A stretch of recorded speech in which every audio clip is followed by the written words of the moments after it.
What's up guys, welcome to the review show where I'm talking about that most mysterious thing ever in 2020, the movie. So, two movies I'm going to talk about right now are Borat. Let's get straight into that. So Borat, subsequent MovieFilm, the sequel to, of course, Borat. So when Borat came out, it was a big hit, particularly here in the UK. I don't know how big it was in America, but it seemed to make a star out of Sacha Baron Cohen. It was a great film, and it really poked fun at certain cultures and people in America and their beliefs and their lifestyles and so on and so forth. I don't want to dwell too much on that. This film is essentially doing the same thing, only it's bringing it to 2020. It was filmed during the pandemic for some of it, and of course it's really paying attention to the current political situation with like Donald Trump in office and everything surrounding that. Like they've got like fascism and the Nazis, all of these rednecks and all of these bizarre beliefs which are very wrong, I would say, in my opinion, just to get a little political. What did I think of this film? I think it's good. It's not anywhere near as good as the first film, but it's still good. It's a worthy sequel. It's great to see Borat back on screen. They have twisted certain things and added certain elements because they had to. But essentially this film's doing the same thing that the first film done, only a different time period.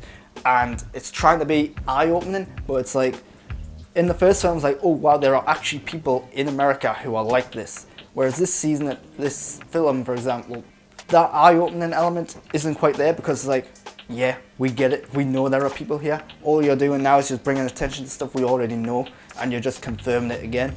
So it's less revealing, less eye-opening, but it is still funny to see how gullible certain people are and how bizarre certain people's views and opinions and ways of life are. So yeah, not as good as the first one, not as smart or original as the first one, but still a worthy sequel, a very fun, entertaining, funny, humorous movie, and I do recommend it for that. One of the things that this film has against it is that a lot of it is unscripted. It's Sacha Baron Cohen dressing up as Borat, going out on the streets, meeting real people, and there's a lot of improvisation. He's not working on a script necessarily. Maybe he has an idea in mind of what he wants to get from what he's doing. Maybe he's got a certain goal or agenda for certain interactions, but for the most part, it's unpredictable. Well, the problem is, since the first film and this one, he's become a big star. If he dresses up as Borat, a lot of people are going to be able to say, hey, that's Borat, he's making a film. So what they've done this time around is they've actually introduced a new character who can kind of make up for the fact that Borat can't necessarily be the undercover guy that he was in the first film. So they've brought in this new actress who's, I can't remember her name, I think it was like Michaela Baklova or something like that. I'm probably butchering it, but when I first saw this character, I was like, alright, I get what they're doing, right? They're introducing the new character, they're expanding Borat's family, they're expanding this universe of characters. My initial thoughts about this character is I did not like them. I found them really annoying, I found them too cartoonish. But then as the film progressed, I realised the more I liked her. I realised what they were doing. They were filling in for the inability of Borat to actually do what he was supposed to do because of how famous and popular he is. So she's making up for that now, and the more I watched the film, the more I appreciated her performance, the more I liked her. Yes, I do think she's still a bit on the cartoonish side, but as the film progresses, she becomes more and more grounded. She's now the one that's going undercover. She's the one that's putting these real people, and in certain instances celebrities, under the radar in these uncomfortable situations. I'm sure you've heard about the Rudy Giuliani stuff. Well, she's the one that set that up. Maybe not on paper, but she's the one that was actually in the room with them and talking them through all that stuff and getting them into that situation. There's also a thing where she infiltrated the White House, which didn't actually make it into the film. But yeah, she's got acting chops, she is likable, and she grew on me, so I like that a lot. But mixed in with all these unscripted moments where they are basically sitting down and interviewing people, there are more scripted elements where they have to tell a larger, expanding story. And it's these moments of the film where I think the film loses itself a bit, because the scripted stuff isn't as funny as the unscripted stuff. when we're seeing real people talking and explaining themselves, it's so bizarre and outlandish that it's funny. Whereas when it's more scripted, it's like, right, clearly this is scripted, you're being outlandish, you're having Borat say these things which are so wrong and inappropriate because that's funny, you're clearly trying to make a joke. So it's less funny than the real stuff, if you kind of get my drift. It's less situational, it's less relevant. There's a lot of goofy stuff in here, particularly in the scripted areas, where he is like comparing people to animals and where he's like making references to the fact that women aren't as highly regarded in where he's come from. It's all like a big ongoing satirical joke for him.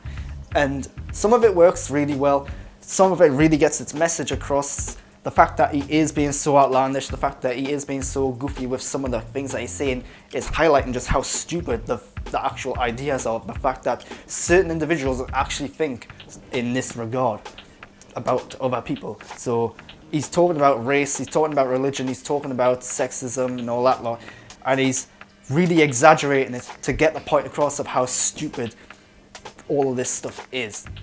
And it works as long as you're picking up on the fact that he is sending a message and he's not just trying to make a joke. So one of the things I really did not like about this movie is I watched it in HDR, and maybe this is something to do with the HDR on Amazon Prime, maybe it's to do with the way it was filmed, I don't know. This could be a problem with the way the film was made rather than this could be a problem with the way I viewed the film rather than the way the film was made. So I want to make that clear. It might not be a fault against the film, but the use of lighting in this movie I think was terrible.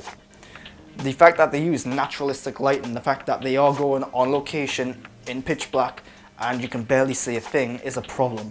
There are numerous scenes in this film where I just could not make out what was going on. And I watched this in HDR on a good LG OLED TV, so I know my TV is right, I know my settings on my TV are right, so maybe it was something on Amazon's side, maybe it was just the way the film was made. And if it was the way the film was made, that's a big problem. The fact that half of this film I just cannot make out what's going on. It makes it for a very ugly film, it makes it for a very, it's more about what you're hearing and rather than what you're seeing, and that's a problem because film is a visual medium. And if the visuals don't hold up, then that's a really big problem. Of course, because they are going on location, because they are trying to be undercover, because they are trying to do like a documentary style, the actual naturalistic lighting works really well. I don't know if they had like a lighting crew behind the cameraman, I imagine they didn't, because hey, if you're going around with a big film crew, you're kind of giving it away. So yeah, the lighting I found was a big issue. And that's kind of all I want to say about Borat Subsequent MovieFilm. It's fun, it's enjoyable, it's funny. It's also on the short side, it's less than an hour and a half long. If you liked the first Borat, I think it's very much a film you have to watch. If you didn't, well, it's more the same. It's not quite as good as the first film, it's not quite as smart as the first film. I feel like it's just reiterating certain points and statements from the first film, just to say, hey, this stuff is still relevant, this stuff is still going on, it's still bizarre, it's still odd. There are still people living in this world who have these messed up views and opinions and ways of life. So yeah, it lacks a little in the originality side of things. The shining star is the new character of his daughter, whose name, again, I can't remember exactly, but I think it's like Michaela or something like that. She is annoying at first, but she does grow on you, and I think it's actually a great performance and she's really well utilised. So yeah, check that out. It's on Amazon Prime. The next film I'm talking about is Horizon Line. So Horizon Line is not good. Yeah, I want to get that straight up there. This is not a good film. This film is basically a couple with an unusual relationship. They hooked up once, then she abandoned him, and then they come back together for their friend's wedding, and they then have to fly to the wedding on this rickety old plane. But guess what? The pilot has a heart attack and they have to somehow survive on this plane. That's the setup of the film. I think if you watch the trailer for this film, that'll do. You get exactly what you expect. There's nothing much that isn't in the trailer, to be honest. The trailer actually makes the film seem better than what it is. So let's get straight into what's not good about this film. The dialogue. The dialogue in this film is terrible. It's very exposition filled. It feels like the characters are constantly explaining what's going on as you're watching it going on. There's a rule in filmmaking, show don't tell. Well, clearly whoever made this film didn't pick up on that rule. So you've got characters who are awkwardly explaining the situations, who are awkwardly saying everything about their backlife and so on. One of the first lines of dialogue in the film is characters having a sit-down conversation with each other where they're just saying something that's so on the nose and cheesy and so unnatural. And this happens throughout the film as well. But the dialogue is bad. I will say the performance from the main character, whose name I don't know, Alison Williams I think the actress is called, she's actually okay, but again, she's hampered by this bad dialogue. But the performance she's putting in there, she's very emotive, she does get the emotions across, she does get the idea that, hey, she's in a harrowing situation, so she does that well. You've also got Keith David showing up as the pilot. It's a very small role, but hey, it's Keith David, he's brilliant, and yeah, he adds some sort of life to the movie. One of the other problems with the film is its pacing. So they're on this plane, and they're constantly looking at like how much fuel they've got left and what time it is and where they're going direction-wise, and it feels like they're whizzing through time. So one minute it'll be like, right, we've got 10 minutes before we hit that location. Right, okay, well let's just adjust this. Okay, we're hitting that location now. It's like, what? Where did that 10 minutes go? We've literally never cut away from this one scene and moment, and yet 10 minutes has passed by. Are we in like some sort of video game time here where the time's actually going faster than you think? I don't know, but the time and the jumps and everything that's going through, the progression of events, is so unnatural, so fast that it feels like there are huge chunks of the film that have been removed. And that might explain why there's so much exposition. Maybe they cut out some of the slower moments to add to the excitement of it all, and they've had to then reshoot some of the dialogue scenes to add in some of the explanation that was in these moments. I don't know. But it feels like an editor might have butchered this movie at some point, because they've took away so much of the build-up. They've took away what should have been tense, and they took away all of like the tense scenes and all of the build-up scenes, and instead just jumped to the action because that's all they're interested in. And the action, by the way, the thrilling moments are increasingly ridiculous. The way that it starts is that they get on this plane, something bad goes wrong, okay, something bad else goes wrong. It's like, alright, now you're building up, something else goes wrong, right, okay, now we're getting silly, something else goes wrong. By the end of the film, I was literally slapping my palm against my face because it's so ridiculous, the circumstances in which they're getting into. And at a certain point, it feels like maybe they're actually trying to make a parody. Maybe this is actually a spoof. Maybe they're actually trying to be a comedy film, but only the jokes aren't working. I really don't know. But tonally wise, as the film progresses, it gets just too silly and too outlandish. But I will say this, the thrilling scenes, if you ignore that, if you try to ignore that, they are somewhat fun and somewhat exciting at times. Again, you've got to ignore the fact that they're outlandish, you've got to ignore the fact that they're ridiculous, but they do work on an excitement sort of level. The other thing I didn't like about this movie is the cinematography. For some reason, the cinematography just makes this film kind of ugly for the most part. The cinematography is, in the first half of the film, it's very striking when they actually are on ground, when they're building up to them getting to the plane. There's a weird like green yellow tint to everything. It gives everything an unnatural look, and I think this has been used because maybe they weren't actually filming where the film said it was, so maybe the green yellow tint was to make it feel like more tropical and hotter than what they actually were in. And that's a very basic film technique, only here it's not quite worked. It gives everything a sort of like oversaturated look, it gives everything an unnatural look. It makes everyone look like they've got problems with their liver. And adding to this is the lighting. It feels like the brightness of this film has been turned up like 1 or 2 notches too much. There's like a glistening kind of sheen to everything. It gives everything an unnatural look. It feels like there's some sort of CGI layer on top of everyone. And again, maybe that's to try and make it look like they're scorching hot. Maybe they're trying to make it look like they're sweating or whatever. But again, it makes everything just feel not real at all. And that takes it out of the moment. It makes the film feel less real. It makes it less engaging. If I don't believe what I'm looking at is real, why should I get as invested into it? And as a thriller, you want to be invested into it. I will say this though, the actual scenes in the plane and the scenes of like the sea and the environment are quite good looking. I'm fairly certain a lot of it was CGI, but it was pretty decent looking. As for the CGI, the bits that definitely were CGI, it's passable. There are small moments here and there where you see like the plane doing certain maneuvers, the storm and such, where it is clearly CGI. But it does the job. It's not too bad that it's distracting. So yeah, I like the lead performance, but it's just a shame about the dialogue that they're given. There are some thrilling moments, there are some fun moments. The film's on the short side, that's a good thing.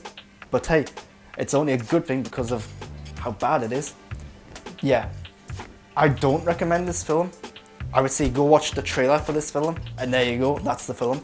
Yeah, Horizon Line, I think if you're really wanting a short thriller, I think this is something that will pass the time. I think you might have a good laugh if you watch it with a few friends, and there is something there to enjoy, but I think you might end up enjoying it for the wrong reasons. And yeah, that's Horizon Line. If I had to recommend one of these two films, it would of course be Borat's subsequent movie film, as long as you've seen the first Borat. So yeah, that's the review show this week. If you've liked what you've seen, why not subscribe to my channel to get more content like this? We all love that content, and you're stuck at home, chances are, so you've got plenty of time to watch that content. Subscribe to my channel to get that content.